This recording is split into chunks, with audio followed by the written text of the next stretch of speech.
Je m'appelle Augustin Lacombe, j'ai 28 ans, je suis ingénieur travaux. Je travaille actuellement en région parisienne. Donc je suis parti déjà en 2010.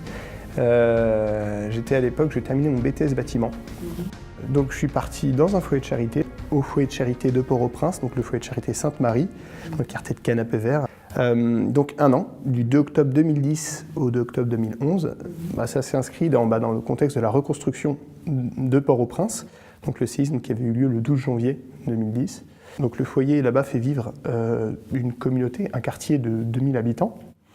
Et il fallait là-bas reconstruire la chapelle et des chambres du foyer, reconstruire l'école de la communauté, reconstruire le dispensaire, aider pour la reconstruction des maisons individuelles des habitants de la communauté, et également construire un orphelinat.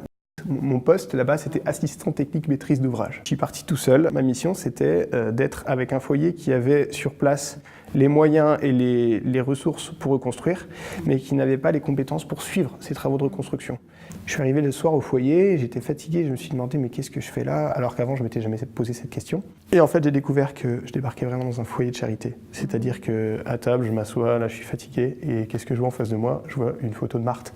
Ce qui m'a marqué dans ma mission, c'est la confiance qu'on accorde aux gens. C'est-à-dire que moi, je débarque là-bas, je me dis, je viens pour une mission, j'ai un cahier des charges, je suis pas là pour faire des tartines, quoi. Faut aussi se dire, je vais aller vivre dans une vie de famille, dans un foyer, et il y a des jours où ça marche pas.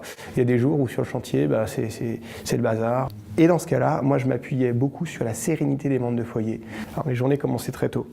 Il fallait que j'aille sur le chantier. Je me levais à 5h30, 6h tous les matins, parce j'avais la messe à 7h, et il fallait qu'avant la messe, j'aille sur le chantier avec le 4x4 et la citerne pour amener l'eau. J'ai adopté mon propre rythme qui s'est greffé au rythme de la communauté. Moi, j'avais la messe donc tous les matins à 7h. La prière, le midi, on avait l'angélus, donc arrivé à l'heure au repas. Voilà. Toute cette journée de travail qui s'organise avec les horaires de la communauté. Ces prières suivies m'ont permis de faire une communauté avec le foyer. Je pense qu'il y a quelque chose qui m'aide d'un point de vue professionnel, la confiance dans la personne. On oublie ce lien à la personne, quelque chose auquel j'accorde vraiment beaucoup d'importance sur le chantier encore aujourd'hui. Et d'un point de vue spirituel, dans ma vie, il faut que je garde un rythme. Et cette importance de la régularité de la prière, c'est des étapes dans la journée qui permettent de se raccorder, de se mettre en phase avec la bonne chose, quoi. Ouais. Le volontariat, c'est un temps qui est court. Je pense qu'il faut au début se contraindre à suivre le rythme de la communauté, donc dans la prière, dans les repas, dans tout ça. On n'est pas tous appelés à vivre après en communauté, et du coup c'est un peu l'occasion ou jamais de découvrir ce que c'est qu'une vie de communauté. Et dans le travail, s'éclater dans le travail, parce que on arrive dans une communauté qui nous fait confiance.